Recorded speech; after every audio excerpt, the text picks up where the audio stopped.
Hello, ladies and gentlemen of YouTube. My name is Mr. Maxwell, and welcome back to another side quest about video games with myself and Exile Magpie. Hello. Well, we had the state of play. We did. We had a terrible launch, which we'll talk about. Yes. We've got some rumours.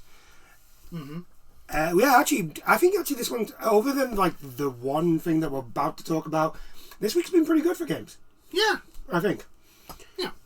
So we'll start off with the bad one, which is Suicide Squad's awful launch, and the fact that there's a lot of people wanting refunds. The Suicide Squad Kill the Justice League refunds skyrocket. Sorry, after terrible launch. Understandable. I can understand why there's a lot of people. If you look on YouTube right now, there's just so many videos about how bad this game is.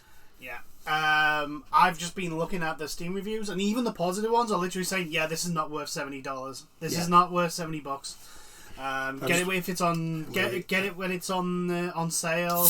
Also, don't be surprised if this game is dead in a year. It won't be long till this game goes on Premium and Game Pass. Yeah. It won't be long. Yeah, because all they want is people playing the game to be shepherded to the store. Yeah. That's all they want. As we've been saying, people are starting to get tired of the live service bullshit. Well, no, just the live service bullshit. Like, you can, like I've said before, like you can have a live service game. Yeah, I know. But you can't do what when I say the live service bullshit, I mean like a game with a very poor end game. Everything is designed to like push you towards the shop as much as possible. It'll be the first thing you see. It'll be on every menu that you come up to. There'll be stuff littered around everywhere going, oh, if you go to the shop you can get this. And people are just sick and tired and fed up, especially because here's the thing, if these were all great games they wouldn't be complaining, but it is clearly obvious now that the game's qualities are being put aside to shoehorn in a market. These like live service features. Yeah. The so-called end game that doesn't exist. The shop. They're basically trying to direct you into the shop at every opportunity. Yeah. And we've been saying for quite a few years now. Well, since we started doing this, yeah. Yeah, we've been for years now. We've been saying this is not the days of Destiny 1. Hell, it's not even the days of Destiny 2 where you could get away with a poor end game and next to little apart from the shop of cool content. There are plenty of other games that have been around longer, have been doing better stuff, monetization. I mean, to be fair, for the live service angle, for a good live service, you literally just have to look at Warframe. You don't have to go much further than Warframe. Warframe is ridiculous. It's a very good live service. Its monetization is very heavy, but you still get to play. You can actually get the stuff in the store you can get for free. Yeah. It just takes you. It's a lot of grinding. Yeah, it takes you a lot of grinding. And two, everything in the game you can play with the base stuff. You don't need. There were games with better monetization. Path of Exile is one of them. Yeah. So there are now examples of stuff that the AAA game industry don't like doing because it takes effort and money, and they don't want to spend that effort or money. And so they take shortcuts and they push out a piss poor part of me does feel bad because the developers didn't want to. You can look at this game and you look at like the detail that's been put into the characters, and you can look at it and you can be like, yeah, the people that worked on like the costumes, they've definitely done their work. Yeah, like the designers and all that sort of stuff. The script writers on the script writers. We're not talking about the script writers because I'm sorry, none of them knew. We had a rant last week. I had a rant last week, and I'm not going back to it. No. The thing is, we will just be rehashing what. The basic point is, no one who wrote the script for Suicide Squad played any of the Arkham games. Yep. Number one, and none of them know the DC lore. Yeah. I refuse to believe that any of them do. None of them put any actual thought into the repercussions of the events of this game. Yeah. So.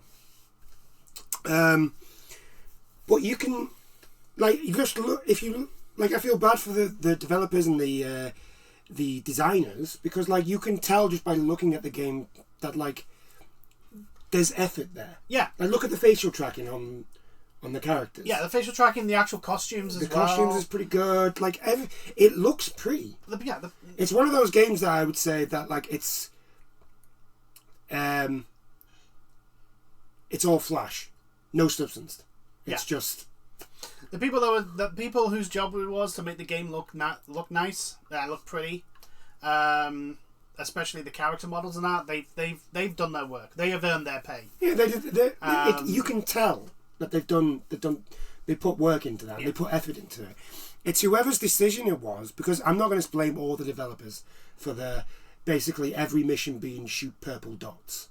Yeah, right? Because that's the biggest criticism. There is literally, once you get beyond, like, I think what they say is like the first half an hour to an hour of like the tutorial and a little bit on, there is literally no change in mission structure or flow of gameplay. It is literally just this is what you're doing for the rest of the game, and apparently it's the same for the end game as well, and they want you to keep running this over and over again, doing the same old shit over and over again, and I'm like, and that's the fault of whoever's decision it is to make the activities that way. That's their fault. That's not the developers. Not all the developers' fault. No. It's whoever decided, you know what? And again, that's management. That'll be a management decision. Probably. But no, this game, it's awful. It's a massive missed opportunity. In one, the script writing, two, the game, the actual gameplay loop, and also the decision to make it a loot shooter. Which we've discussed before. Like, I don't want to fault Rocksteady for trying a different genre. I know. Taking a step out. I know, but I'm quite glad that they tried a different type of game. Yeah. Just hold on. But like this, they've messed up so badly here. The problem being though is, again, and like I said, I think a few weeks when they first revealed that what Suicide Squad was going to be. And it was going to be a looter shooter. When I said it was, what I said at the time is like they've literally killed off any growth opportunity they have had for this, because the list of Suicide Squad members, also the entire Suicide Squad survived the game. I mean, because you play all of them, but the point of the Suicide Squad is that it's a suicide mission. And not in the sense of, in Mass Effect 2 it's a suicide mission, but if you do everything right, everything perfect, you will get out with everyone. No. Suicide Squad is literally, there will be people who do not make it out, because it's the Suicide Squad. They go into missions which will end up with, sometimes 90% of the team going in ends up dead. Mm-hmm. That is a Suicide Squad basic plot line. They do the shit that not even the superheroes would do, because of what they are. They're the villains, and they cross the lines and all that. But they go into situations which, because they're not superheroes, some of them are not making it out.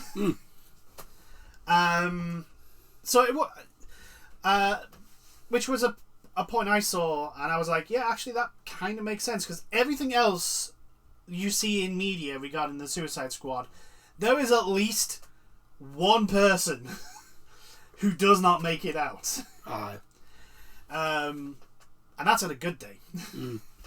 But like, to be fair, the game had problems on launch because it's early access launch. The servers got shut down, I think, 3 times. Yeah, also it's a live action game. It's a live service game, which means that even if you're playing solo, you have to be online, because we live in such a great world where everyone has perfect connection, and then there's not bullshit like copper wire to the house, or little fiefdoms of internet providers who don't interfere with each other, and therefore they just give a crap service and charge through the nose for. That doesn't happen. Oh wait, yes it does.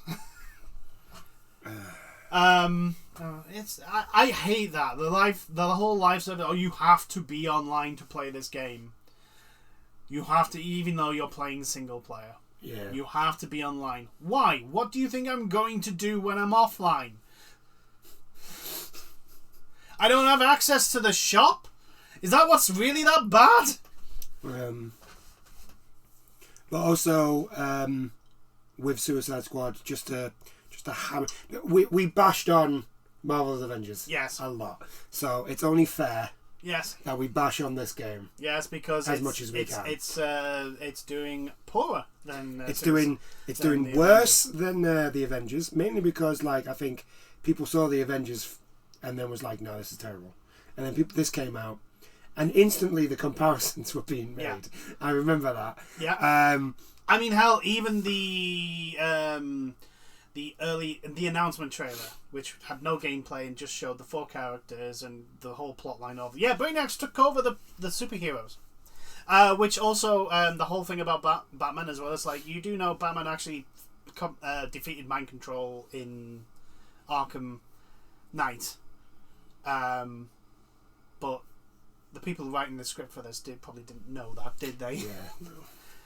It's fine. Oh, but it's Brainiac. He's got special mind control powers. It's like, for the love of fucking... Oh, I've seen the thing.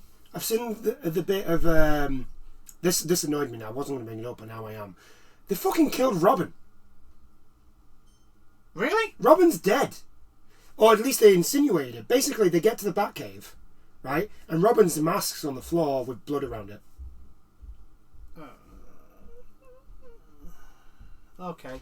So Tim Drake is dead. Great. Which, to be fair, he was underused in the Arkham games. Yes. They could have used him a little bit more. But, what? Are you fucking kidding? And here's the thing, right? The whole bit, the whole bit is it's a hologram of Batman, basically telling Tim that, look, I've been compromised. Something's happened, and I'm not thinking. Which means if I've been compromised, it means the rest of the Justice League have been compromised. So it's basically the whole Tower of Babel thing, where it's these are my plans to how to beat every hero in case of this situation. Yeah, the right. So it's a big heartfelt speech of Batman to Tim. Yeah. Right, and it gets ruined by Captain Boomerang and Harley Quinn basically fast forwarding and rewinding the whole thing, and you're just like. If you're an Arkham fan, if you're that bit sucks. It's not the funny. It's not even funny. That's the thing that annoys me about it. It's not even funny. It's really cheap. It's done as a cheap laugh. As look at these goofy characters. Yeah. And I'm like, one again. We mentioned it last week. Harley Quinn in the Batman Arkham series is not the I'm just here for gags and giggles at the last time we see it. What the fuck? Part of me is literally so what the hell happened between... That's 5 years since Arkham Knight. Yeah, what happened to Harlequin between Arkham Knight and Suicide Squad to turn her from what she was in... The Harley's Revenge DLC. The Harley's Revenge DLC, and basically the darkest... Harley Quinn we know character-wise to basically the Suicide Squad film Harley Quinn, which is another thing I really, really, really don't like. It's they just basically made all these characters. Oh, look, they're like the movie. Apart from Shark King. Apart from Shark King. Or King Shark. King Shark, yeah. Apart from King Shark, he's a bit more like the comic version. Yeah. But Deadshot is more Will Smith. Yeah, Deadshot is Will Smith. Also, apparently, there's a reason why there's 2 Deadshots. It makes no sense. So I'm not even going to bother going on about that. No, why did they wear the same costume? Because they wanted the movie. Okay. If you notice, all the advertising, all the logos, banners, everything, they look exactly like the movie. It's almost as if Warner Brothers wanted a Suicide Squad movie tie-in. and told Rocksteady to do it, and then told Rocksteady, by the way, you're going to have to use the Arkhamverse stuff. Well, anyway, sorry, I went on a tangent and I said I wasn't going to, but I did. I mean, we did, at least on one thing, we didn't go on as big a tangent as we did last week, but that was... You just have to look at the Steam rankings. Yeah. Really, for the game. For a game that has been... 7th? Yeah, it's 7th.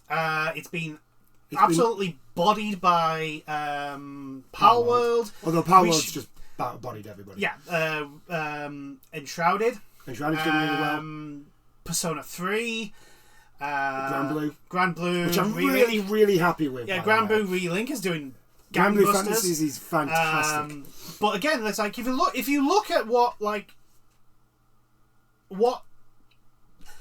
is being released around Suicide Squad, all these games, even apart from Palworld, you can take it as an outlier. All these other games don't have, Persona 3. Yes, it's Persona, but it's still like there is a dedicated fan base. Yeah, it's not like wholly massive, like AAA levels of fan support. It's not a Call of Duty or a FIFA or the usual like billion-dollar franchises. It's going up against nothing from Ubisoft, nothing from EA, nothing from Activision, Sony, nothing from Sony or Microsoft. And it's 7th after a week. Yeah. And that's before we talk about the concurrent players on Steam, which apparently have gone from a peak of over 200,000 to 60. To nearly 60, 70,000. I think it's even lower. Last check, and it's probably even lower. And I think it's down to the fact that people play it. They play the beginning. They get the best feeling of the combat because one, all the enemies are squishy. There are no tanky bullet sponges. They get to roughhouse with whoever the hell they want to be. They get to see all the cool costumes. They get probably the best part of the script, the storyline, because it's basically just these kooky characters dealing with this absolutely terrible situation, and them all going, yeah, we're all gonna fucking die. And then as people play further and further in, they realise, one, there is no change to the gameplay loop. Two, the script, the so-called the Justice League are not really dealt with any sort of reverence or respect, in a sense. Well, here's the thing. Watching cutscenes of them, none of them talk like you expect them to. Like Batman, even when, because there's a bit where you're in the at the museum for the Justice League. Yeah, and Batman. And there's the Batman bit. He's not even talking like Batman. Batman doesn't go around saying, I am vengeance, I am the night. Batman wouldn't do that. Even if he was mind controlled. No. Batman still wouldn't do that. No, because his whole shtick is terrifying people, and if you're screaming from the rooftops, it's hard to terrify people. Like Batman would go further into the whole I'm the shadow behind you, I'm going to fuck you by up. the way, I've bashed on it, so I'm gonna call the good thing out that they did. So in the game, Batman actually follows you around. Really? Yeah, he actually follows you around. A bit. If you look around the scenery, you can see him. Oh, so he follows you. Well, he follows you around. So the he's city. basically shadowing you. Yeah. Because he's Batman, which is cool. That's a good touch, and like this. I think this is the thing that annoys me as well. Is like there are parts of it, like moments of like, oh my god, you actually understand this. Yeah. And then it's followed by crap like the Batman boss. The Batman boss fight. Which you've seen it, makes no sense. It's terrible because, yeah. Then there's the scene of Shark King being able to fucking wield the Green Lantern ring, which is not how it works. You don't just get to pick up the ring of power, the green ring, the lantern ring. You don't get to pick that up and use it. The ring chooses its owner. You don't choose it. It chooses you. And Shark King is a lot of things, but a honourable person that is able to wield the green ring is not one of them.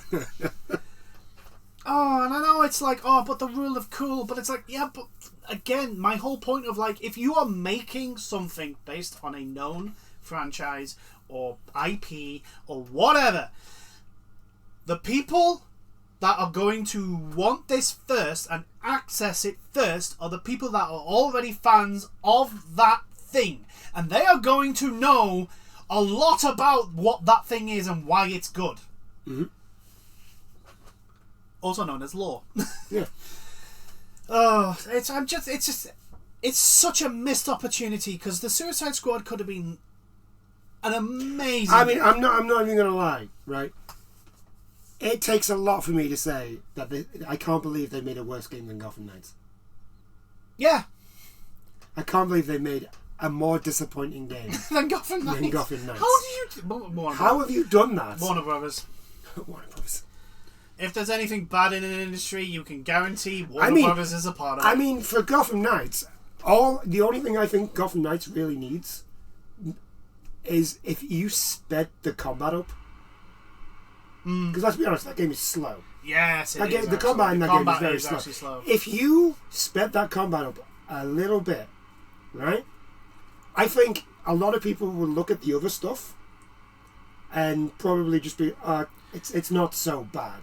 I think if they went more, I think also a part of the problem is, I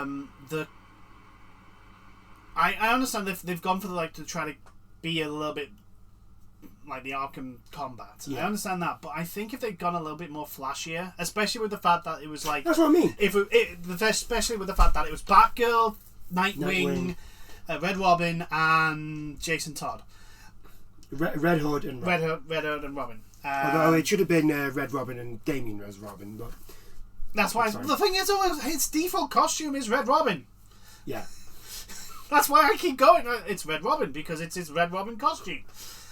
Anyway, if they'd gone for more flashier, because it's the younger members of the Bat family. I mean, granted, there's only Alfred and Bruce. It's fucking Nightwing. Yeah, Nightwing. He's like this flashiest one of the lot. I know. You just make Jason just the most brutal thing possible, like he did in his DLC for the Arkham series, and you make Batgirl just ridiculously flashy. You make Robin ridiculously flashy, and you make with his tech stuff. You make because Barbara's the techie. Yeah. So you make Batgirl have all the tech stuff. Yeah, I know, but the thing is, they had Tim be all the tech stuff. Yeah. But the thing is, Tim's got the staff. Yeah. So you make Tim's combat revolve around the staff. Oh yeah. And then Barbara be the Batarangs and the Bat Gadgets. Yes. Nightwing is he's the flippy dippy stuff. Yeah, the flippy dippy with the tonfas. Yeah, with the tonfas. And Red Hood is literally just I'm going to punch you in the face. Red Hood is literally your face meets ground. Yeah. There you go. What I mean is, like, if you just speed the combat up a little bit, make it a little bit more flashier, I think the other stuff, because obviously it was meant to be a live service game and they cancelled that very quickly. But I think even though they left that stuff in, right, I think if you had made the combat a little bit more flashier and a little bit faster, I think a lot of people probably would have forgiven the other stuff because it would have been the combat, which would have been the main loop. Would have been fun. It would have been fun. And this is another thing that we keep bringing up. If the grind is fun, if the gameplay loop is fun, the grind is not as no matter how grindy, is not as much of an issue, because people are like, oh, I've got to do this for 2 hours. Fine, I'm having fun. This is great. I don't mind doing this for 2 hours. Exactly. If the combat style of Devil May Cry was in a looter shooter, people wouldn't complain about how grindy that is, because it's a Devil May Cry combat system that is as flashy as hell, and people enjoy that shit. That's not an idea, Capcom. Although Wuthering Waves looks good. Yes. Speaking of Devil May Cry type combat, the Flash style combat, yeah. Wuthering Waves looks very, very. It does good. look very, very good. It does. It's a gacha where you literally fight like. I mean, I keep saying Devil May Cry, but it's a flashy action fighter. I think it is a more combo heavy Yeah. RPG game. Yeah. So saying it because to me it looks like it's a flashy Devil May Cry gacha game. Yeah. Which, if done right, it'll be fun. It'll be great. There's a Sephiroth looking dude. I mean, it's going to have Which people. is It's people with very long swords. He's called Kakarot as well. Oh God! So he looks like Sephiroth, who is an OP character in Final Fantasy, and he is named after the actual Saiyan name of Goku, who is an OP character. He's going to be OP as hell, isn't he? Yeah. I've got a feeling he's the first banner. Because Probably. Wuthering Waves is going to be a gacha. So what is his weapon? Is his weapon a giant? It's a giant sword. It's a giant katana. It's a giant. It's pretty much a giant katana, but he has two versions of himself. So he has a devil mode. He's Virgil. He's Virgil, yeah. So we're talking about someone who looks like Sephiroth. It's named after Goku's real name, and probably plays like Virgil. Yeah. I mean, I'm surprised. I'll have to show you the trailer. I'm surprised this combination has not been done before. I'll have to show you his trailer because he's got a character trailer and he looks fucking ridiculous. Yeah. Put it this way, I want to play the game just for him. Like I just want to be just him. to see how he plays. Yeah. Anyway, I think we're done with Suicide Squad now. Squad. I don't think we'll be talking about Suicide Squad again unless Something we else probably comes will. Because obviously there's the Joker thing of season 1 next month. Yes. So depending on how well that goes, we might be talking about how bad that's gone. But who knows? So moving on, right? I'm just going to leave it with this. They should have never, ever, ever, ever had it set in the Arkham. No, they shouldn't. It should have been its own thing. Yeah. Because they've already gone, oh yeah, we've got to bring in all these other verses. They're going to bring in an Elseworld version of Joker. Why? Go F yourself. Because you know what's going to happen, don't you? Yeah. We're going to get Elseworld versions of the heroes. That's how they're going to get around this. Oh yeah. They're going to take the cheapest fucking way out. Yeah. You're going to do the comic book way. Oh, we've written ourselves into a corner. Oh, it never happened. Yeah, it never Time happened. travel. Time travel. Different universe. Or it just resolves itself off script. Off Oh page. no, that's the DC. That's the DC way. Well, yeah, exactly. Suicide. It's a DC property. It'll be that. Fucking super. It'll be like just died. What are you on about? The Supergirl who laughed. How did they cure her? I don't know. She just showed up. Okay, normal one issue. I'm still pissed at that. Like one of the few interesting things of like how are they going to cure her, because clearly they're going to cure her. How are they going to do it? Well, how are they going to cure all of them? Because I think there was 6? It was Blue Beetle, Supergirl, Jim Gordon, Hawkman, and I think there was at least 5. I know there was the Robin. I know it was because it was 6, wasn't there? Yeah, there was Robin. Yeah. Robin got turned. Oh, Supergirl. Shazam! Yes, Shazam. Yeah, because they had this whole bit of like Supergirl fighting Mary Marvel as well. Yeah. And like Supergirl like trying to infect Mary Marvel with her blood. But that I don't know if that got addressed or not. But that. Well, I probably didn't because it's DC. And then of course it's like the last thing I know about Supergirl was that she was fighting Wonder Woman. And then she just turns up in another issue. Fine. Perfectly fine. Perfectly fine. Nothing wrong. And I'm like, holy shit! Like I know Marvel aren't exactly immune to doing this bullshit either, because we talk about there was the Iron Man. Give Marvel their credit. They do address these things. They just write themselves out of the corner by using the most bullshit tactic that they can think of. Time travel. Which is usually time travel. Time travel. Unless it's Jonathan Hickman who comes up with ridiculously good things like, oh, how are all these mutants coming back? Well, what they're actually doing is basically all these people who have lost their powers, and I'm going to spoil a bit of House of X. Powers of X. Yeah, I think it's Powers of X. What we're going to do is basically everyone who wants to regain their powers has to come to Krakoa. And when they come to Krakoa, they're going to fight Apocalypse, who is going to kill them. But the challenge isn't actually to defeat Apocalypse. It is to prove that you are worthy to be reborn back as a mutant. Because how they are basically getting the mutant population back is they have a whole bunch of different mutants with different powers that are combining to make these eggs that they can then use Cerebro, who Jonathan Hickman changed from just being able to see all the mutants to actually holding on to bits of their DNA and stuff bit like of DNA, the thought patterns and everything. Like he turned Cerebro into this OP fucking thing, and it was great. Supercomputer. It was amazing because it also made Charles Xavier one of the badass motherfuckers ever. Because they're like, yeah, Charles Xavier can just handle all that shit going on in his head. Also, he turned Moira McTaggart into an actual mutant whose power is to basically go back to her birth when she dies, which is amazing. Honestly, God, Jonathan Hickman is a fucking genius. But anyway, yeah, it's a shame they absolutely ruined the X-Men after. I know. After Jonathan it's why I've stopped reading. But anyway, back to games. Back to games.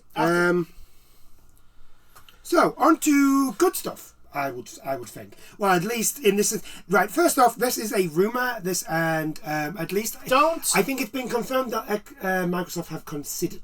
Yes. So whether or not it actually happens or not is completely two separate things. They are two completely separate things. However, considering that Microsoft has fired their entire supposedly fired their entire physical sales department. The fact that I've been saying for quite a while now that Microsoft seem to be looking like this console is going to be the last physical console they do. Which again, I could be wrong. Microsoft are pushing digital. And Microsoft are pushing digital to the fucking roof. Yeah. Which I don't trust at all. But, I hope I'm wrong. I'm hoping wrong in this, okay? I want to put this out. I want Microsoft, as a console seller, to do well. Because even though I've never bought an Xbox... I bought two. Any of them. When Xbox does well and challenges Sony step up to the plate and do great shit. The PS4 is prime example. PS4 is a prime example. And also we get shit like Spider-Man. Yeah. When Sony feel like they have no competition, we get bullshit that they pulled to the PS3. And also the stuff that they pulled at the end of the PS4 life cycle with the whole thing of like, we don't want crossplay because we want to protect our gamer base. Yeah. Yeah. Fuck off, we're grown adults, let us play with our friends, please. Thank you very much. But with the announcements of like the absolute hemorrhaging that Microsoft did to its game department, not just Activision Blizzard, but the whole slew of places, to basically, on the terminology, decide to take an entire arm and go, yeah, I don't need that, chop. Yeah. But Microsoft is reportedly planning to release Starfield and other Xbox exclusives onto the PS5 as part of a new initiative to bring Xbox exclusive games to other consoles. Now, it is a rumor. This is a big rumor. It is a big rumor. May turn out to be a nothing burger. But it has been confirmed that it has been considered by Microsoft. Yeah. Which that's a big thing. That's a big omission if Microsoft have admitted that they were thinking about it, because if even if you were thinking about it but not 100%. Do you think this might be because of Call of Duty? Are doing as badly? No. Right. What I'm thinking is, they've bought Activision Blizzard. Yeah, and mostly they've bought Activision Blizzard for Call of Duty, right? And they've probably they've realised that after the 10 years or however long the contract is, that like, what happens after those 10 years? What if Sony or anybody else doesn't do another contract? I think two things. One, Call of Duty, they bought Activision Blizzard for Call of Duty, and they want more people getting Game Pass and getting Xboxes. Right? That was why they did it. No one can tell me otherwise, because if it was for any other reason, it is the dumbest reason ever. Yeah. Yeah, they didn't buy Activision Blizzard for Crash Bandicoot. I can tell you that now. And I think they've looked at the figures of how many people on Xbox compared to how many. Because now that they have Activision Blizzard, they will have access to this data of like how many buy on PC, how many buy on Xbox, how many buy on PlayStation, and they've probably looked at that and gone. And they've also probably looked at like how many people do they think will buy an Xbox for Call of Duty. And I don't think the number is as high as they want it to be. See, that's what I'm thinking. That's why I'm thinking they're considering this. And also, the amount of people on Game Pass is not... Even though it's growing, like they've openly said, yeah, it's not hitting our targets. Yeah. Because it's bullshit. Because their target's bullshit. The gaming industry is full of bullshit because they just want all the money and are not happy with just... I also think with Starfield not doing as well... Yeah. The fact that Starfield has not... Because even though I would say Starfield has done okay, the way Microsoft pushed Starfield, I think they were hoping this was going to be like a Mass Effect or a Oblivion. Oh yeah, Skyrim. Skyrim. They were looking at this as this was going to be their Skyrim. Yeah, this was going to be like a massive seller of absolutely everything, and I think that the bubble for Bethesda has finally burst. Because the issues with Starfield are the same issues as all their other games, except their other games are not as spread out. Yeah. And there's a lot of design choices in Starfield that are out of date in so badly that they were out of date in the PS4 and Xbox One genre. And it's a shame because you can tell Bethesda has some very talented creative staff. Like the stuff, you can tell when there's been some real thought and effort put into some parts of Starfield. But I think the space exploration genre it's not their forte. No. There is really nothing. You land on a planet and there is nothing interesting to do, really. I've not even been able to start building a base because I don't have the required tech. And I'm like, well, how can you give me the required tech? Can you give me the required level? Oh no, you need to be, and it's such like the leveling system is just not great. I'm gonna stop bashing on Starfield because it sounds like I hate the game and I don't. There are genuinely good things in it. It's just unfortunately it's very few and far between. Yeah. And there's a lot of things that are the thing is, right, with Starfield, of what I've seen of it, I can tell you right now, there is nothing that they could do to that game that will make that game interesting. The core of that game is boring. Yeah. That's the problem. The modding community, well, I would say the modding community, but even the modding community are like... If the modding community comes out and says your game is boring, you're fucked. Yeah. If the modding people cannot even be bothered to make a mod for the game's boring. Yeah. Like, the core of the game is boring. It is just a shame, and again, we really should stop listening to Todd Howard. I told everybody that he was bullshitting. I told everybody. I knew he was bullshitting. I told everybody that told me that Starfield was going to be great, and I was like, nah, he's bullshitting. The entire game's going to be garbage. I knew he was bullshitting, and I have videos on YouTube of me saying things of like, no, it's all lies. Look, do not listen to as the person that on the announcement of Fallout 76, on the reveal at E3, turned out to put out a video responding to that thing with the whole thing of like, Todd Howard, you fucked up because because Fallout 76 is the antithesis of everything to do with Fallout, only to be proven 100% correct on launch. But not only that, I was wrong. The game was even worse than what I thought it was going to be. Yeah, I totally agree.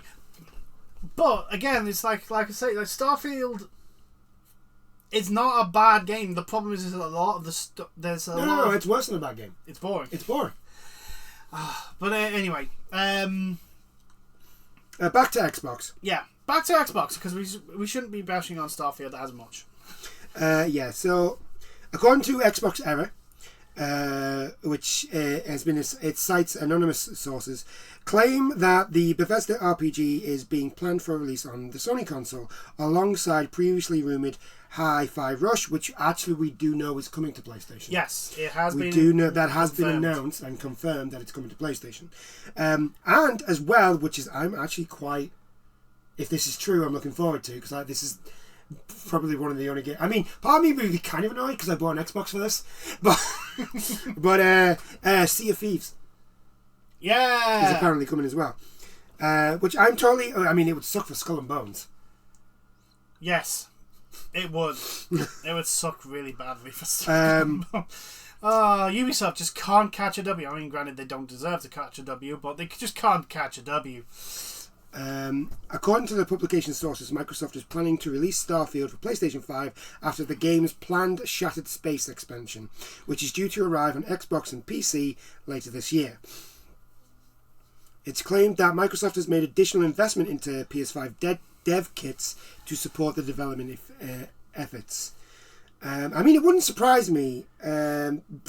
Like we've said, Microsoft are really, really pushing the digital side, and getting an Xbox market onto the PlayStation, getting Game Pass onto the PlayStation. That will be a big one for them. That's a big W for Microsoft. Yeah, because the amount of people, especially if Sony does a deal where PlayStation, and I'm not saying this is what's going to happen, it probably won't.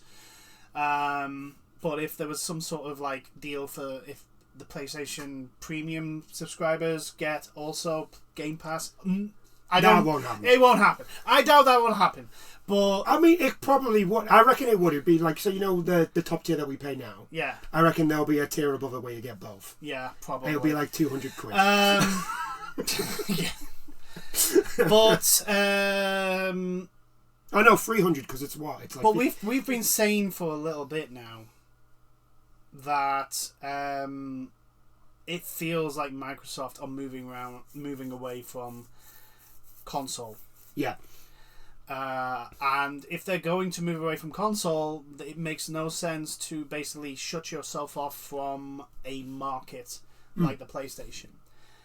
Again, this is all rumor, this is all speculation. I, for one, want to be 125% wrong. I want to be wrong with this because I dread what Sony will do if it's just them and Nintendo. Oh, no. I am terrified of that future. Yeah. But also, I'm also terrified of a future where everything Microsoft does is digital only. Because then we are in the whole realm of you don't actually own your games. Yeah. And Microsoft have always, when they do something and it proves popular or they get away with it, Sony usually follows on shortly after. Yeah, that's true. Timed exclusives, subscription to play online, yeah, etc., etc., etc. I don't think Sony will give up the console though.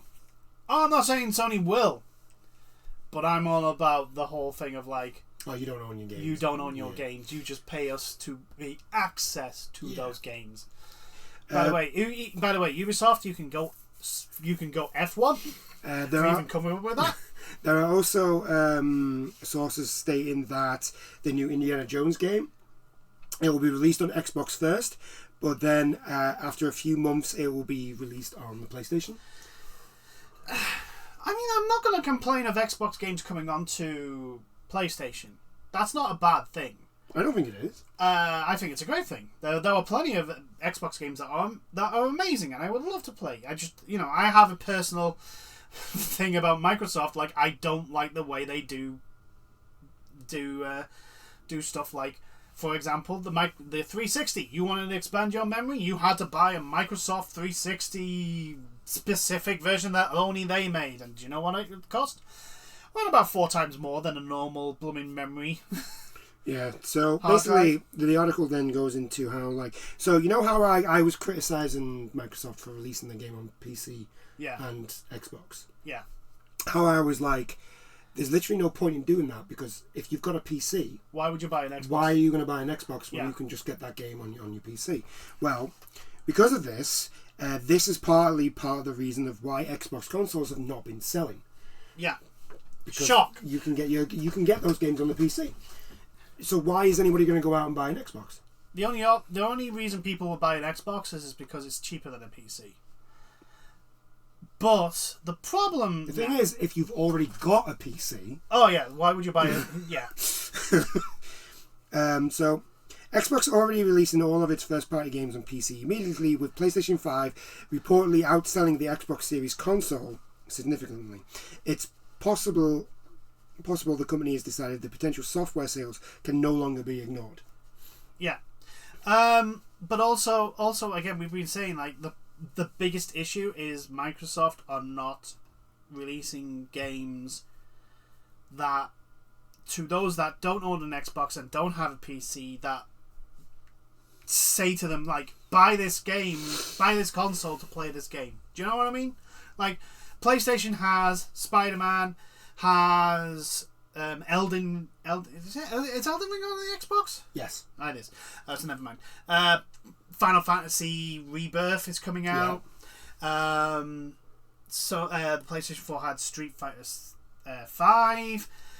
Sony has a lot of games, and yes, Sony don't release them on PC either, so there's that as well. Well, I mean, they do, but like they get released. They get released like 6 months to a year after console release, which is, in my opinion, if you're going to do that, that's the way to do it. Also, the PC ports is a bit hit and miss on how good they are as well. Yeah, Horizon. They need The Last of Us. The Last of Us, good lord. They need to really fix that, because just don't fuck over the PC fans. Just don't do it. It's not needed. Just, put a little time and effort in. That's all you need to do. The issue is that we've been saying for a while that Microsoft need to make good games, and unfortunately, the head honcho, Phil Spencer, has been saying everything opposite of what you want to hear as an Xbox over these past few years. He was basically justifying the Activision Blizzard takeover as, well, we need them because we make our games are shit. Yeah. And then the whole Starfield debacle the whole Redfall debacle when he went, well, look, we're not gonna we're not a hands-on. No. When he said making a good game will not change the dial on console sales, despite the fact that it's been proven, yes, it does. Sony. So let's walk through the history of gaming consoles. Well, no, we don't need to. Not the whole history. I'm just saying. Sony with a PlayStation 2 smashed the friggin' shit out of the Dreamcast, which was a more powerful, better console than the PlayStation 2. Why did it smash the Dreamcast? Because the Dreamcast 1, it was ahead of its time. It was online when we didn't have online. But also, the gaming catalogue the PlayStation 2 had is still arguably the greatest gaming catalogue we've ever had. The amount of amazing games you are talking Metal Gear Solid 3, Final Fantasy 10. I could go on forever and ever. But you understand what I'm saying. The Devil May Cry 1, 2, and 3. Well, no, we don't talk about. We don't talk about 2. We don't mention 2. 1 and 3. There's no such thing as Devil May Cry 1 and 3. 2. Yeah, 1 and 3. 1 and 3. Resident Evil 4. Resident Evil 4. One of the best-selling games. One of the greatest games ever to be made. Code Veronica. Yeah. Hell, SSX 1, 2, and 3. Burnout 3. Hell, Burnout 1, 2, 3. Time Splitters franchise. Time Splitters. Persona 3. Yeah, Persona 3. For those in Japan, Persona 4. Yeah, you could only get it on Vita in the West. Persona 4. God, I love Persona 4. This was back when, you know, your sports franchises were actually semi-decent. Like, we had Pro Evolution Soccer 6. We had Madden 2003. Like, that's why the PlayStation 2 beat Sega so badly. They turned into you don't a even have to publisher. look. You don't even have to go that far. You just have to look at PS4 and Xbox One. Yeah. The PS4 beat the shit out of the Xbox because its gaming catalog was better. It had better games. It had better games. That's the Xbox 360 did better than the PlayStation 3. Why? Because the Xbox 360 had better games. Yeah. But anyway. But, you know, Microsoft don't seem to understand that lesson. No. Phil Spencer doesn't understand that lesson. And until they get rid of him, I'm believing that Microsoft don't know that lesson. Yeah. But anyway, shall we move on? Yes, we shall move on. So who knows? Maybe Microsoft will bring games over to the PlayStation.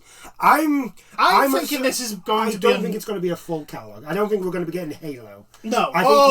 No. We're not getting Halo. We're not getting Gears. We're not getting. Oh no. Gears is one of the ones that is being considered. Yeah, it's being rumored. We'll get the. Apparently, it's going to be Gears 1, 2, and 3.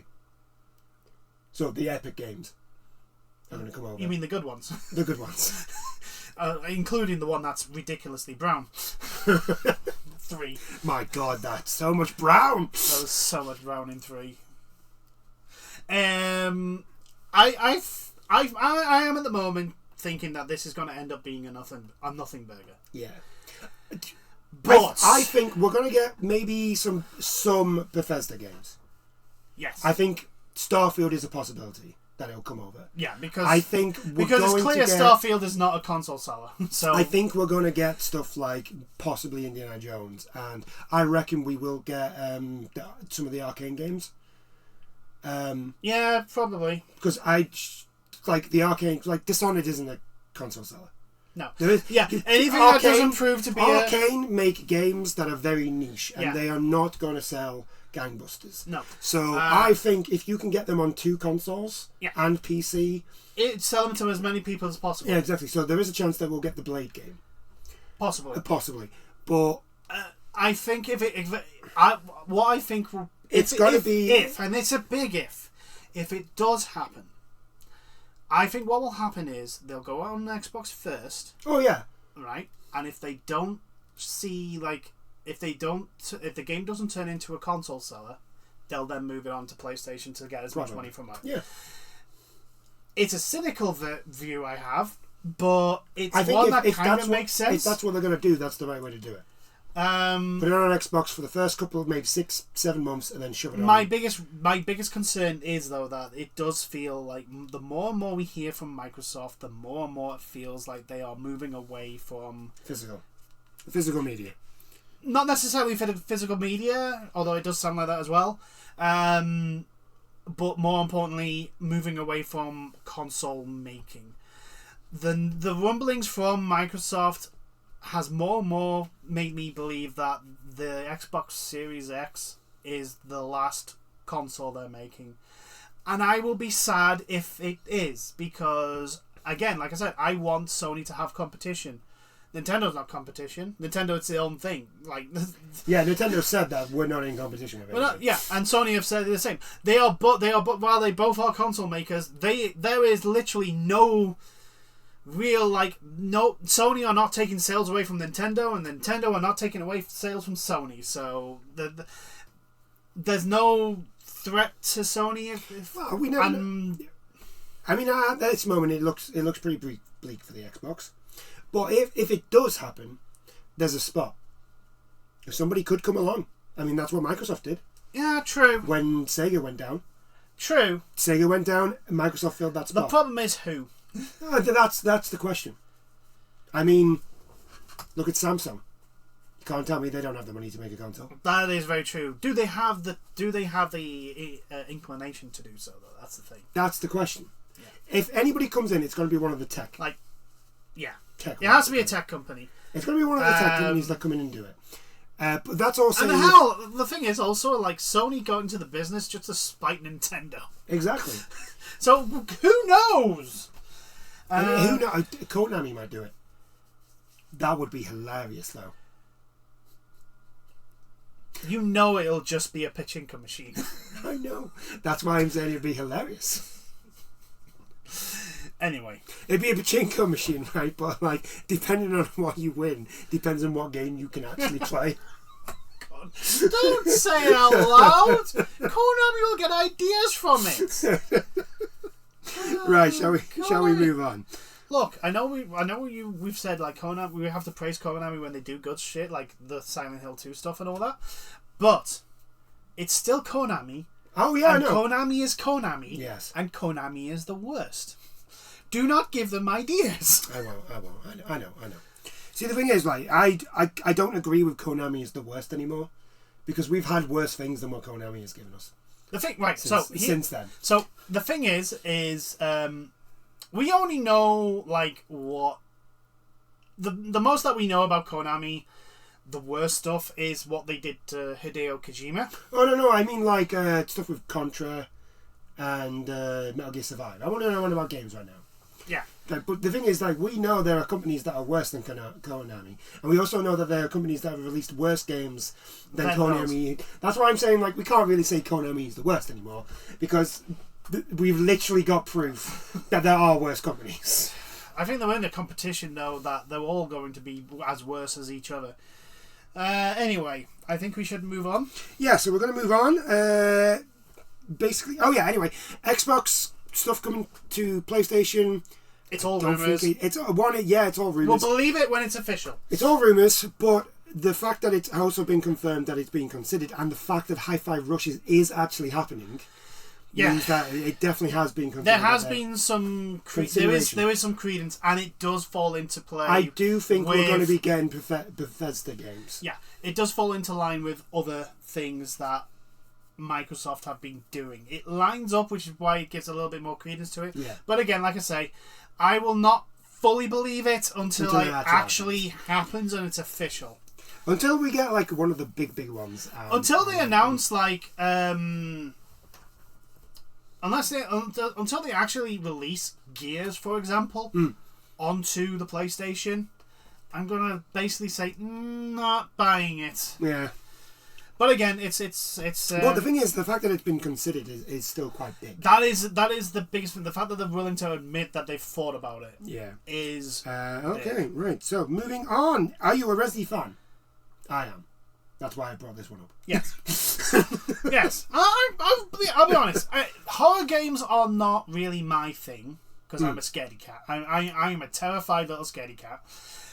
But I do enjoy watching people. I reckon you would actually like these later Resident Evil games. Although they do have their horror elements, I think they're a little bit less. So than what you were thinking.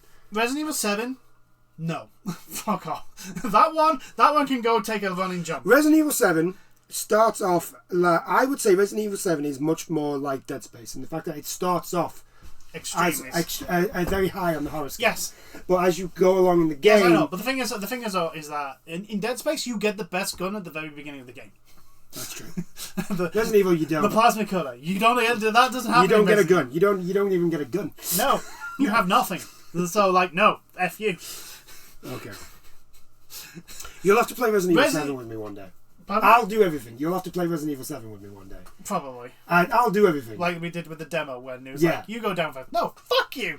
I will do everything so you don't have to be a scaredy cat. Yeah. Mm-hmm. I mean, there's VR as well. I do want to do the VR. There's Resident Evil 4 VRs out now, I think, as well. Yeah, Resident Evil 4 VRs now. It's on the PlayStation VR. Yeah. Okay, right. So, yeah, anyway, we like Resident Evil games. Yeah. Apparently, according to a leak, there are 5 Resident Evil games in development right now, including Resident Evil 9. Well, Resident Evil 9 being in development isn't really much of a leak, to be honest with you. Yeah, we knew it was I don't think anyone's surprised. We're going. After how well Village did.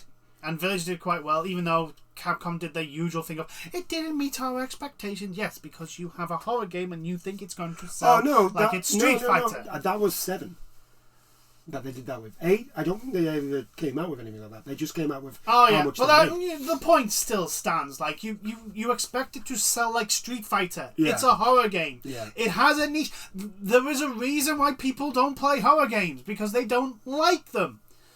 People don't. There are some people that don't like getting scared.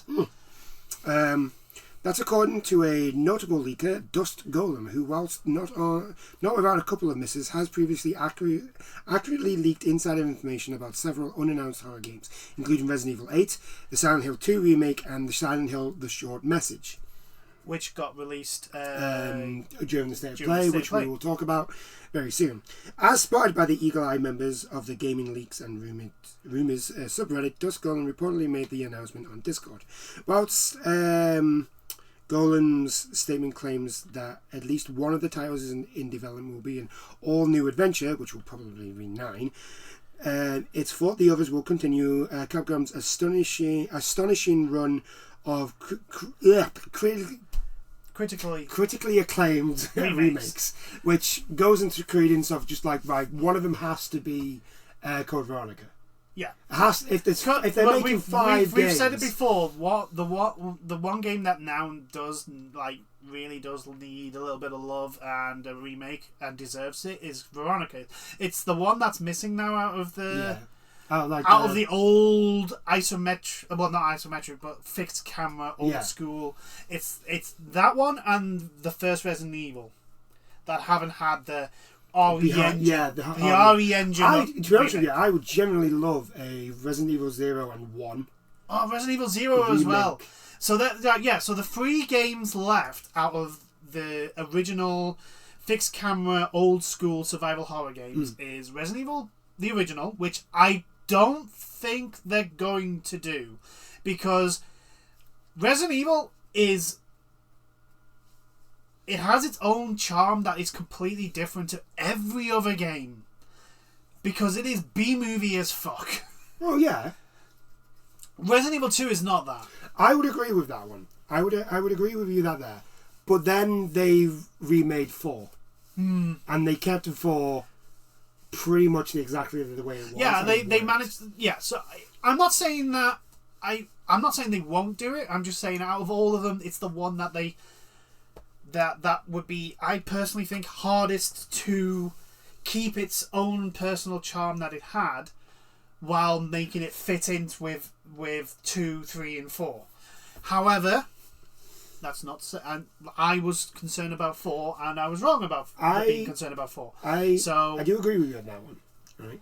But the thing is, if you play the original Resident Evil 2 and the remake of Resident Evil 2, there's so much there that they both... It's kind of like... Yeah, they can stand on their own. They can stand on their own. So I reckon they could probably do it. And what they could do is if instead of trying to recreate it one for one, especially when it comes to like the lines that people say, the Jill sandwich. The Jill sandwich. Just make nods to it. Yeah. Just make nods to it. Yeah, just the master of lockpicking. The master of lockpicking and all that sort of stuff. Yeah. Yeah, it could be. I'm not saying that it's not going to happen and that Capcom shouldn't. I generally think, you know what, if you're going to do it, if you're going to remake the Resident Evil games, do all of them. Yeah. Don't just pick and choose. I think the thing is... Especially considering they did Nemesis. Yeah, 3, which, I'll be honest, it's the worst of the 3 because they missed out a whole bunch of stuff. They took a bunch of stuff out of the game. Yeah. I'm thinking that they probably took it out mainly because they just couldn't get it to work. Yeah, the only reason I can think of either that or because they didn't have enough time. Like, Possibly. if you think about like the time frame from 2's release to 3 was really short. Yeah. So there could be that. However, I'm not against them going back to doing Resident Evil 1, 0. But I think the one that needs to be done first is Veronica. Code Veronica. It's still the last one that got released. It was the PS2, which we mentioned previously. So good segue. Anyway, and I think it is one that would benefit the most. So the only thing is, right? So if one of them is a brand new one, which is most likely going to be Resident Evil 9, right? That means 4 games are remakes, right? So you've got Code Veronica. Yeah. Let's say 1 and 0. 1 and 0 is probably going to be one full game. Yeah. Because 0 and 1, they're not big games. No. To be fair, they were both. Well, Zero's a GameCube game, and 1 is a PlayStation 1 game. Yeah. And even though it was remade for the GameCube, it's still remastered. not very. It's still not very big. So I reckon you could probably put those two games together to make one that's roughly about the size of Resident Evil 2. Right? Possibly. You could do that. Plus, you don't even have to have them as like one whole game. You could have it as like Resident Evil 2 is. So you've got Leon's bit and Jill's bit, whereas this one is just you've got Rebecca for 0 and Jill for 1. Yeah, maybe. Because let's be honest, Chris's part in Resident Evil 1 no one plays it. is No one terrible. plays Chris. Well, some people do, but the vast majority Only of people who want to hurt themselves. Yeah. Jill has so much of an easier start. Yeah. I mean, to be fair, you are supposed to play Jill first and then you play Chris. Yeah. That's the idea. Chris is the harder of the two playthroughs. But so you could do that. So let's play devil's advocate. Let's say they do 0 and 1 as separate games. Yeah. Right. That leaves one game. Right. Mm-hmm. And if that's a remake, and if that's going to be a remake, I can't really think of anything else other than Outbreak. That could really deserve a remake. Oh yeah, we've been saying Outbreak. They need to remake Outbreak now. Yeah, because that's what I'm saying. Like, what other Resident Evil game can you think of that deserves a remake? The only other thing I could think of, and I don't think the only thing that would make sense is Dino Crisis, but I'm pretty sure Dino Crisis is not set in the same. It's set differently. It's set in a different. Like it's not. It's not in set, with. Yeah, it's not in with. It was originally meant to be a Resident Evil game. Yeah, it's like Devil May. It basically has the same fate of Devil May Cry. It was originally meant to be a Resident Evil game. Resident Evil game, and then it just transformed into something else. Yeah, which both games were great. Yeah. Devil May Cry, just an absolute fantastic. I mean, series. I would love it if they decided to make a Dino Crisis and put it into the Resident Evil. Oh yeah. You know, into the do a Paul.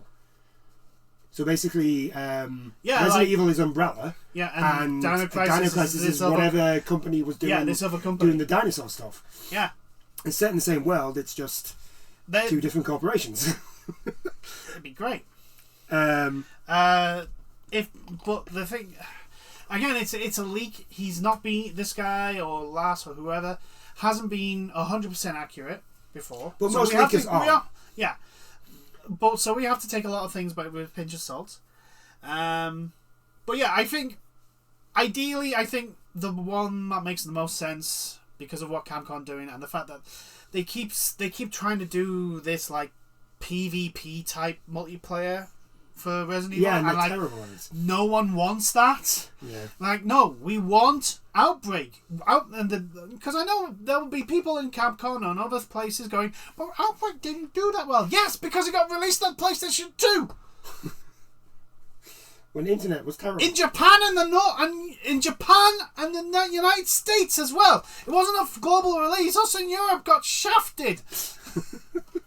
It was released on the PS2 where it's like now we have proper online lobbies and everything. It's like it is ideal for an RE Engine remake of Outbreak.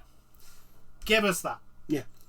People will buy it. I can't think of any other game though. That's the thing. Yeah. It has to, if it is a remake, it has to be Outbreak from the unless they're thinking of doing the I can't see them doing any of the shooter ones. I think. Yeah, the shooter ones. I don't think they're going to do that. The but, ones that are released on the Wii. Yeah. That just sounds a bit weird. Also, the plot for those were ridiculously well, I mean, one of them, yeah, Albert Wesker. They were ridiculously nonsensical. What was it, the Umbrella Chronicles or something like that? Oh god, yeah. There's the Umbrella Chronicles where you're there's the Hit Squad where Hunk and a few others where you go after Leon and them. They may want to remake them. So yeah, there's other games that are in the Resident Evil. What? Oh no! Look, I didn't say that they would. I just saying I can't think of another game that deserves. Yeah, that's very true. But games that deserve it, yes. Resident Evil Outbreak, Code Veronica, 1, 0. I mean, fuck it, they might even do 5. Yeah. Does it deserve a remake? Not really, but they might do it. Yeah, 5's probably the other one. 5 in the Resident Evil engine and set more in tone with I do. If they do it though, I do want 2. them. I do want them to keep the co-op. Yeah. I do want them to keep the co-op. If they do it. Yeah. Also, and let's just completely retcon 6. Let's just completely 6? retcon that game. 6 didn't that happen. never happened. Nobody knows what you're talking about. It's fine. We don't need 6. Yeah. If you generally want to, just make a brand new Resident Evil 6. Call it. Do what Activision did with Modern Warfare. Yeah. Modern Warfare 2022. This can be Resident Evil 6 Modern Warfare 2022. 2 2022. Modern Warfare 3 2023. Just don't do what they did with Modern Warfare 3 2023, which is basically kill the entire trilogy by pretending a DLC campaign was a $70 campaign. So yeah, you can. They could do 5. Yeah, maybe 5. I think, like you say though, Code Veronica, they have. I think Code Veronica is going to be. Fuck Code Veronica. They seem to be focusing on the older. Yeah, the older fixed camera stuff first. The only one that they've done so far that they've remade, which didn't have that, was Resident Evil 4. Yeah. And they did that just so that they could make absolutely gangbuster money. Oh yeah. And they did. They did. Because Resident Evil 4, the remake, is fucking mint. It's amazing. It's like you took a great game and you remade and you added a parry system. And it was a great game. It's like not often does a great game get a remake, and is an amazing game because of it. Still, and it's not a completely different game. It still holds what made Resident Evil 4, which is a hell of a feat. Yeah, Resident Evil 4 remake sold 6.48 million units altogether so far. Justifiably. Yeah. Deserves the praise. It's a great game. It's a fantastic game. And it's just I'm happy Capcom are doing the remakes the right way. If you get what I feel. Yeah, I think with the remakes, they're doing the ones that people actually want. Yeah. And it doesn't seem to be like they're making... The only one they dropped the ball with is 3. Yeah. But like for you said, reasons they said. Yeah. We've said already. That'll be my work. Go for them. I'm off this week, go away. Right, so moving on. We had a state of play. We did.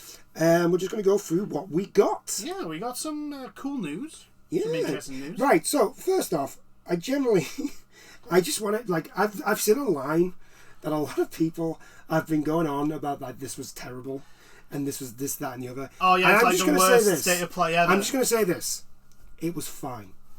It was no better, no worse than the Xbox's showcase thing. Yeah. Because it was fine. Like, what were you expect? This is the thing. I can understand some people being slightly underwhelmed. Like, there is the Bloodborne fan base that are desperately hoping, praying that they get a Bloodborne announcement. The thing about that, look, I'm one of these people that pray and would generally love a Bloodborne announcement, whether it be a remaster or a Bloodborne 2 or whatever, right? I would love that. But I'm not stupid enough to think that, well, they're just going to pull this out of the air out of nowhere. No. Right? These high expectations for these type of things now, they're getting it's getting silly. Yes, it is getting silly. Although part of it is probably due to the gaming industry itself. Yeah. Partly to blame because they've set these standards. The game industry built a rod for its own back. Yeah. Right? I completely understand that. But having high expectations is no excuse for these people to be acting, then just basically go, this is the worst thing ever. To be acting like basically children. Spoiled children. Yeah. It's an absolute... It's ridiculous. And I'm not saying those people that came out of it and went, oh, I'm a little bit underwhelmed. That's a perfectly valid. I'm valid about thing. these people that like scream to the rooftops at this stage. Oh, this was worse. Absolutely terrible. It's so shit. Oh my god! And it's just like PlayStation. It's over for PlayStation. Yeah, no, it's over. Sort of shit. And also for those that go, it's over for Xbox. It's over. It's like, dude, it's just a showcase. It's a showcase of stuff that we knew was coming. Okay, we didn't get a massive, holy shit moment. I mean, I did for at least one of the things in the thing. I David- generally didn't. Dave. Metroid Awakening VR. Yeah, Like I generally didn't think that was that was going to be that was a thing. I got really, really happy that Dave the Diver is coming to PlayStation, and there's going to be a Godzilla. Like There's my mind's going, how the fuck's this going to work? What, is Godzilla going to be fishing with us? Is he going to be antagonistic? Because we're we're taking sea life out of the ocean to eat. I don't know, but Godzilla's going to be in Dave the Diver. Yeah. So it's getting silly now with the people, how people are reacting to these things. They're just showcases. I think it's part of the problem also is especially in like YouTube reaction and all that. Yeah, because negative stuff gets a lot more. Also, you've got to your reaction has to be like 10 times than it normally would be. Yeah. Like you've got to go, oh my god, they're so shit. The Mr. Beast style fucking like hyperactive. Yeah. Fucking You've got to go. You've got to be like that. It's like I no. don't care. The thing is that much. I look at that stuff and I instantly go, well, that's fake. Yeah. You're faking because nobody acts like that. Yeah, that is literally like the most. I know people are like if Bloodborne was announced, I would be like, I'd probably go, oh my god, yes, hype. But that's probably about as far as it'd go. I want to give two examples. One of someone completely being fake as fuck, and one of genuine like, oh my god, holy shit. So the genuine oh my god, holy shit is if anyone watches the reactions to people seeing Edge return at the Royal Rumble. Yes. That is genuine holy fucking shit. Oh my god, because context, Edge had retired like 10 years previous, and his retirement was a medically enforced, like, if you wrestle you could be paralyzed injury. And so people were like, even when rumors started to surface like Edge was gonna come back, it was like, look, we know we've been around, we know the injury he has, we know, like, it's not even like, it's even worse to what Daniel Bryan had. He's not coming back. We'd love it. We would love it, but heart and hearts, we don't want him to be, paralyzed solely for our entertainment. It's like we don't want that. We love this character. We love that he made, and we love him, and we don't want him to be hurt. And then he came, and then his music hit, and it's the brain going, wait. The second of everyone going, oh, like when as well as Edge, just another one wrestling related, when Saraya showed up on AEW. yes, That pop was humongous. but there was a pause. There was a pause when she came out, and everyone was like, it's really her. Yeah. How is this possible? There was a split second where the fan base literally were like, this can't be real. Yeah. So there's that. That's a genuine oh my god, holy shit reaction. Also, look at every Armored Core fan when Armored Core 6 was announced. Yeah. That's another one of a genuine reaction. And then you look at the ones, not Mr. Beast videos, but the ones that are pretending to do Mr. Beast stuff. So they're jumping around and they're, oh my god, this should blah blah blah blah. And it is fake as fuck. Because they're all trying to be someone else that they are not. Yeah. And that's fine for some people if you make it clear that this is a character, this is not how I really act. But a lot of people don't do that. And then they start doing videos like, oh my god, Xbox is over. It's over for Xbox. It's over for PS5. Oh, Sony's done for. Oh, Microsoft are going to go down. It just...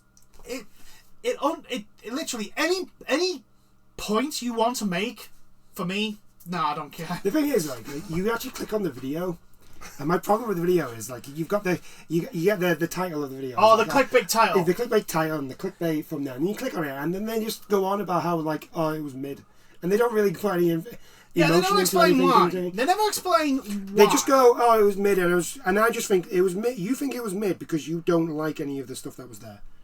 You're not a fan of Death Stranding 2. I can guarantee that people who are fans of Death Stranding, when they saw the trailer for, like me, when I saw the trailer for Death Stranding 2, I mean, number one, I was like, what the fuck is going on? What the hell are we? As a person who self-admits I am a massive fanboy when it comes to Kojima stuff, and I bury my head in the sands whenever something like Death Stranding. Whenever Metal Gear was in production, any Metal Gear game after I played 1, I literally just buried my head in the sand. I was like, I don't want to know a single fucking thing. But I really liked Death Stranding. Yeah. Right? I really liked it. So when I saw stuff for Death Stranding 2, I was really happy. I was like, yeah, this is great. It's great. It's batshit insane. I can't tell you what is going on. But there's a guy with a guitar. There's a guy. Hicks is spoiler. Hicks isn't dead somehow. His Which means body is weird. I mean, it comes back to the meme of no body, no kill. Yeah, that's true. But his body is now but looks to be like mainly robotic. Yeah. As his chest is like you can see his insides. Yeah, you can see his organs and that, which is weird. He has a guitar. You get a ship. We've got a ship now. Yeah, we've got a floating boat. By the looks of things, we're going all over the world. Yeah. There's at least Mexico and another continent. Yeah. So, when the Death Stranding 2 stuff came, I was really... Yeah, I was really happy. And my annoyance comes when these people are like, oh, it's so shit, it's all shit. Even the Xbox ones, even the ones that were calling out the Xbox one. It's like, no, you think it's shit because there was nothing there that interested you. There are people who like Legends of Mana. And also, currently, especially on YouTube, negative stuff gets promoted a lot more than positive stuff. Exactly, and I'm starting to just get to the point of I just don't care. Okay, can we please just be adults here? Yeah. And look at what we're getting and just accept it. We're on the wrong side to be adults. That's true.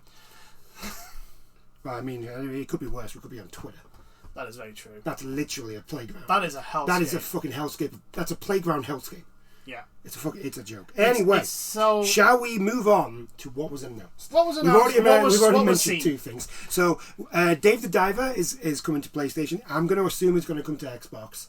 Yeah, it should be. At some point. It probably. I mean, to be honest, it's a cool game. It's an enjoyable game. Everyone should be able to at least have the opportunity and it's to also play getting a Godzilla collab. Yes. Which this looks like it's going to be one of those games that gets a lot of collabs with things. Probably, because it has a Dredge collab. Yeah. We're getting the Godzilla one. I will not be surprised if we get some other ones at some point. Which have some sort of water association. Like, to be honest with you, it could be anything. I mean, you could put Rick and Morty in there. You can put... I know, but so the reason why I say some water elements is because the two collabs we've had, even though Godzilla is Godzilla usually is depicted as coming out of the ocean. That's true. So I think they're going to keep with the whole. It has to have some sort of connection to the ocean / water. We got obviously the Death Stranding 2 stuff. We are not going to explain anything. Well, no, it's not that we're not going to. It's we can't. We can't. I can't explain to you. We can't explain why Hicks's gun is a guitar, and he plays it, and it fires things. It fires electricity. We can't explain why. I can't explain two robots with baby noises that seemingly have some connection to Leo potentially. Lou.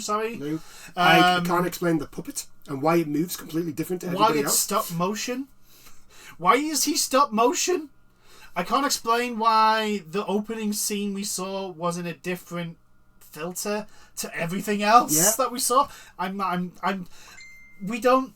It was. Why does that shit? I remember when we were talking about Death Stranding on the build-up, and we were like, "This feels like a blooming fever dream from Psycho Mantis." Yeah. This is not even a fever dream. This is just a full-on LSD fucking relapse. I'm trying to tell you, we're going to get to the end of Death Stranding. We're going to get to the end of the Death Stranding saga for how many games this is, and I swear to God, it's going to be Psycho Mantis giving Konami the finger. That's how it's going to end. So we got all that. It looks really cool. I'm definitely going to be getting it. We are definitely going to be playing it again. Yes. Whether it's going to be on stream or I record it. Most likely stream. I've been streaming more than recording. So most likely we'll be streaming. But yeah, we're definitely going to do it at some point. We'll get there. Besides, the thing is, both of us do like the change of pace that Death Stranding had in the whole sense of like just walking. Yeah. I think Death Stranding came out at like a really good time because there was a lot of fast-paced games that came out with it. You could play Death Stranding. Was it perfect? No. There was quite a few things that if they can iron out, I think if, like the what are they called? Not the fans. BTs. The BTs. If they can iron out like make them not invisible. Yeah, it would make be it very a little nice. bit easier to see them so that we can stealth past. Because it was really annoying. Because as much as you had the thing that flashed, you didn't know how close they were to you. No, you couldn't tell. No, it was usually the thing is like you had to stand still. Yeah. And look, and it's like. I don't really want to stand still. The mechanic was very tedious because it wasn't 100%. Although, to be fair, it does look like it's going to be easier to deal with BTs now. Yeah. With what we saw. Which is good. But like I say, the BTs in the original Death Although Stranding, I do not want to know what that weird spider hand thing was. Yeah, no, I don't want to know what that is. Also, the giant BTs are more prominent now because we saw 2 of them. In a very small area, and I'm like, oh, that's not good. But moving on from Death Stranding, because obviously the trailer is batshit crazy. That's all we can say. We got some gameplay footage of Dragon's Dogma 2. Yes, we did. Actual combat. Yes, and not just like the 1 or 2 clips that we've seen before. Yeah. We got some more. It looks very good. I'm pretty sure there was a clip where someone used an ability to use a spell to jump on top of the back of a dragon and start sliding. It looks cool. If you enjoyed Dragon's Dogma 1, you're going to enjoy this. I am expecting a lot of Dragon's Dogma to appear on Twitch. I am expecting a lot of people to start playing Dragon's Dogma Dark Arisen. Yes. To prepare for Dragon's Dogma 2. Yes, that is probably what's going to happen. I'm expecting this. I mean, it's not a bad thing.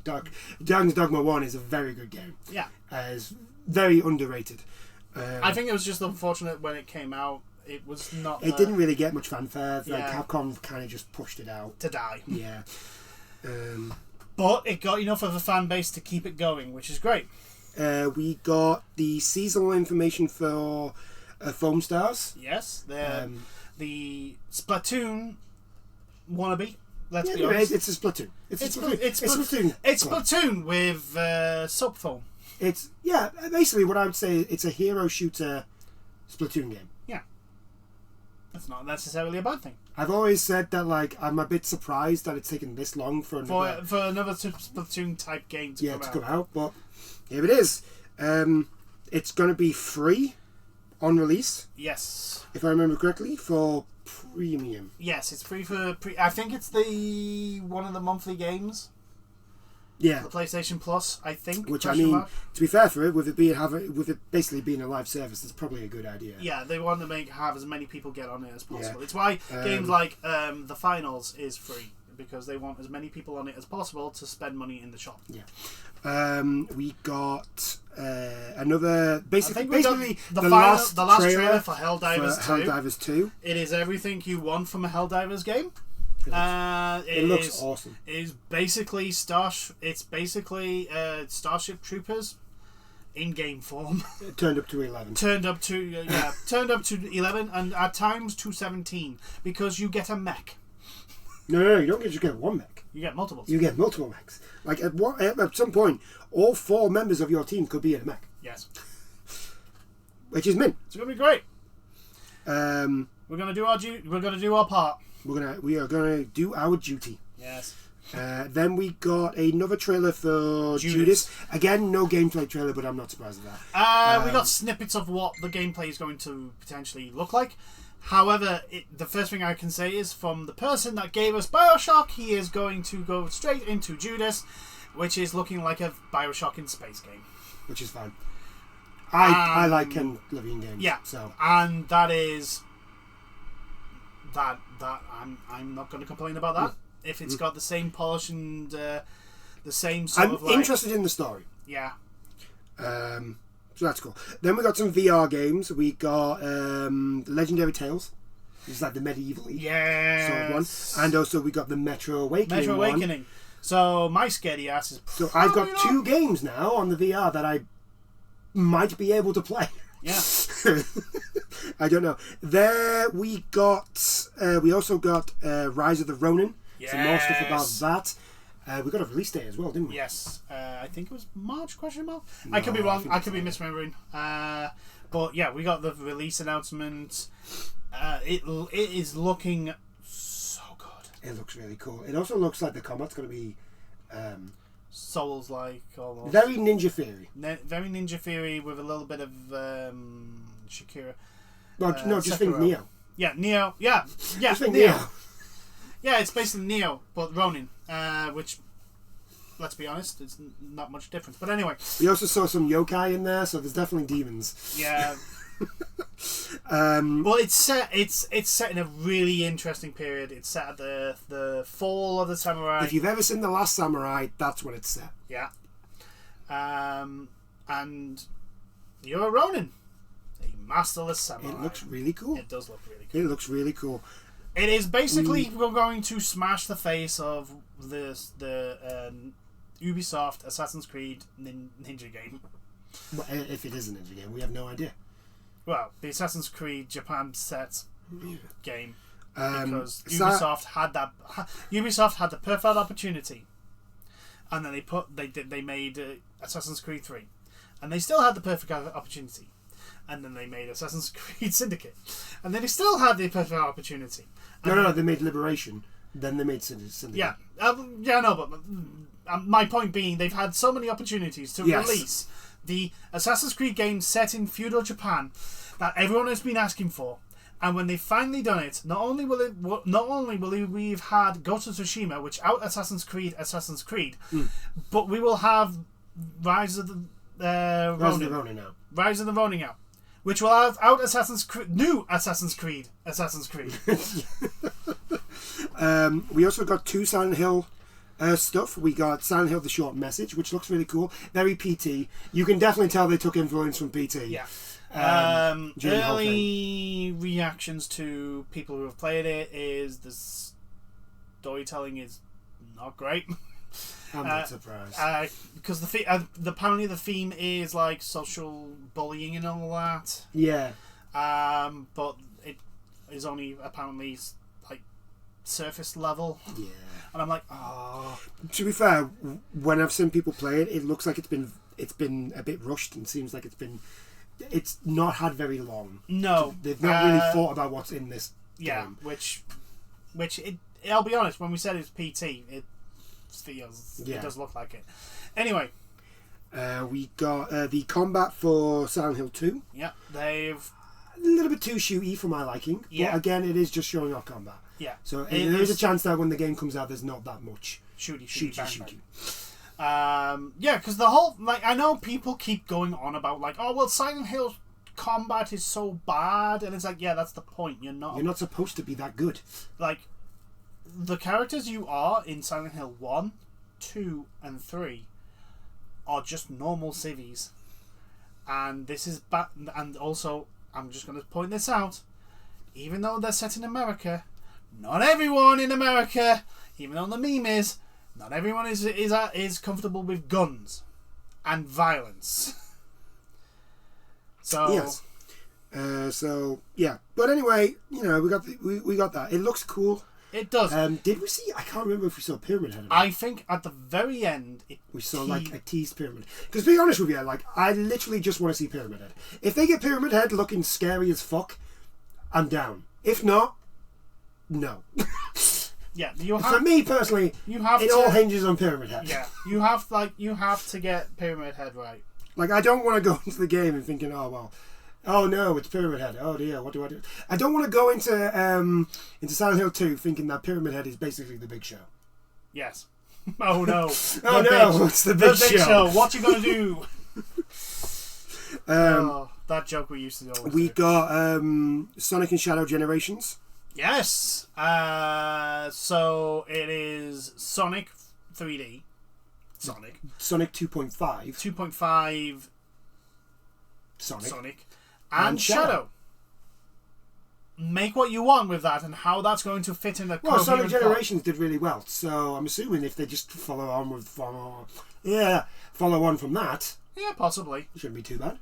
Uh, We got some more stuff about Stellar Blade. This game looks fantastic. we actually got actual gameplay combat. It looks really We good. got some details on the characters. How We got a brief thing of the plot. yeah.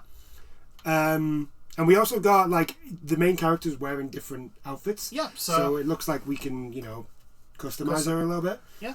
Which is cool. The whole thing I'm not going to talk about the whole thing on Twitter about her because it's getting ridiculous. She literally looks like the person that they used to model. yeah, they've changed her.